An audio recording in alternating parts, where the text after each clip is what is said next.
it was like I was going through that while I was on tour and stuff, just seeing like all the people who was coming back into my life that wasn't really supportive from day one, you know, like how I have my real friends who, like people who you see around me at all times. I don't have too many people around me at all. And it's just like to show like all this life that people are percepted by is not what it seems. Like money is not your happiness. You can't find happiness in money. You can't find happiness in fame. You can't find happiness in popularity at all. Like, you just gotta just live your life. All the shit that we go through as artists and stuff is not always what it seems. Good afternoon, Tyler. How's things going? Man, life is amazing. It's beautiful. Can't complain.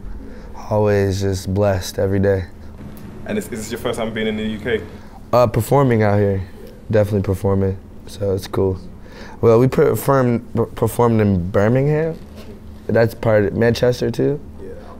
Yeah, that's part of UK too, right? Yeah, so we performed out there. So it's my first time performing in London though, so it's pretty cool. Yesterday was, or the day before that. Did like 2 shows already. You know, when I was you know, checking a bit about your backstory, you have like a really interesting story.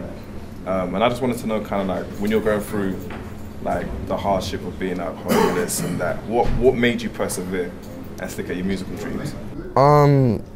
It was just being motivated, seeing other people do it and stuff, and like knowing that if other people did it, what's stopping us from doing it, stopping me from doing it? We're all the same humans. We're all small little beings on this planet that don't even know half of the story what we are. So it's just like, just living, you know, and keep learning like I don't know nothing. And I'm going to LA, what's that experience like, going to LA for the first time? It's a dream, you know. The first day I went to LA, I was like, I'm not moving. I'm not moving back. Like, I'm staying here for life, you know. Because you know, some people see the LA experience as being a bit overwhelming. It's not meant for everybody. It's just like New York or any other place. It'll spit and chew you out if you're not strong in your mind. You know, you have to have a really strong mind to even live in LA. You have to have a hustle mentality. You just have to you just gotta have no fear too, you know? You have to just jump up, get up, go meet up with your peoples. You never know who you're gonna meet in LA. You can run into someone in a store just because they see how you dressed and be like, oh, I wanna use you for a shoot. Oh, I wanna do this for you. I wanna do this for you, you know? You never know who you're gonna run into, so it's full of opportunities, you know? And full of opportunists too. Like, it's 2 sides of LA. There's the fake and there's the real, and there's the struggle, there's the hood. It's like, it's 2 sides. It's like this fake, the fake and the rich is like together sometimes, and the real and the poor is together. You know, it's just like 2 sides, but it's separated in its own mass. I want to talk to you about High Right Now. Talk to me a bit about what that studio experience was creating that record. Bro, I was hungover as hell. Like, I literally just got back from Vegas. Like, it was like my manager called me. I love telling this story because when I was going to Vegas, I had like an actual studio session that I didn't even know about until like I'm like 30, 40 minutes away from Vegas.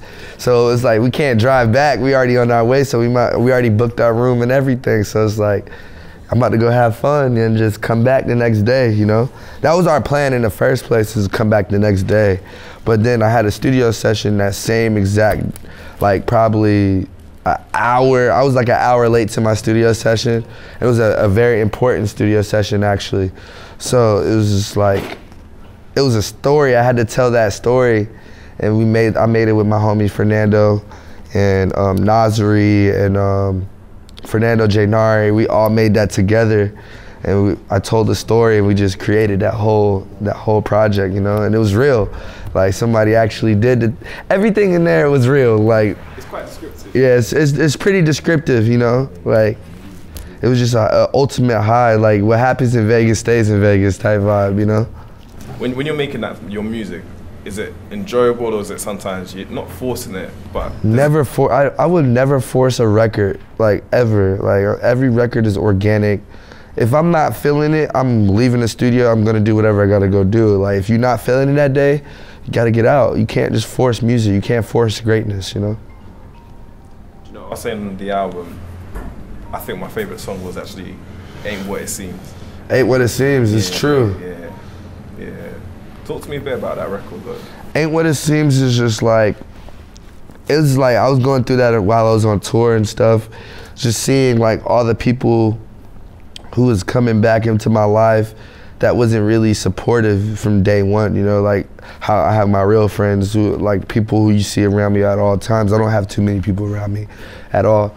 And it's just like to show like all this life that people are perceptive by is not what it seems. Like money is not your happiness. You can't find happiness in money.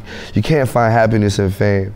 You can't find happiness in popularity at all. Like, you just gotta just live your life. All the shit that we go through as artists and stuff is not always what it seems. Was there anything that triggered that moment for you to come to that conclusion? Well, all this stuff is new to me, you know, like just like people coming to interview you, people wanting to take pictures with you, like women like just wanting to be around because of who you are, the money that you have, like how the lifestyle, you know, like it's just not always what it seems. Like it's just like sometimes I gotta stay grounded, like, so that's why I made that song. Is like, don't forget to ground yourself to everything, you know. Make sure you always there for people. Make sure you always let your ego go and your pride aside and just live life for some time, for a moment, you know.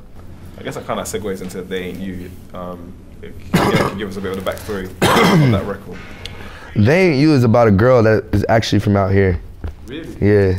It's actually about, and like, cause she travels back and forth and stuff, so it's just like a relationship. This is hard being in like, I'm single, you know, but it's hard when you really like somebody and y'all both are in the same lifestyle and you both travel, you both do the same thing. It's just saying like, yo, out of everything that's going around in my peripheral, like there's some beautiful girls that want my attention, but I only want that one person, you know? Does she know about her? Yeah, she knows about it. Yeah. What was her reaction when she heard it? Actually, when the day I made it, I brought her to, like after I made it, I brought her to, she was in LA, and I brought her to the studio session. She cried. Like, she's like, damn, you really feel like, it was like the only way I can speak to her, cause, yeah, through the music, you know, cause like she wouldn't listen to what I was saying, you know? So it's just like the only way I could speak to her is through the music. That's amazing. When I listened to that, like I said, those two records are the ones that, for me, really stuck out. That's dope. They were really emotive. Yeah, that's why I put those two records on the project, to show that, like, oh, it's not just about turning up. It's not all about like just like Adderall. It's not about Chiquitas and Who Shot Johnny, Novocaine and High right now. It's not all about just those substances. I still have emotions to show the world that we all should express ourselves. Do you find that like when you're like saying with the project, it does have a theme, like a consistent theme throughout? Yeah. Do you find that probably when you're moving forward, you're gonna have like more songs like, you know, Ain't What It Seems, or how do you think it'll go? I have a lot of songs that's like every song on the project. Like one thing is always a different sound, but you can still hear me. You're gonna still hear Tyla Yaweh. I'm gonna still be myself during my records. I'm gonna still say things that people are scared to say, you know, like just speaking my mind and speaking my thoughts in my heart, you know. That's why I said heart full of rage. It's just an emotion of rage of different emotions.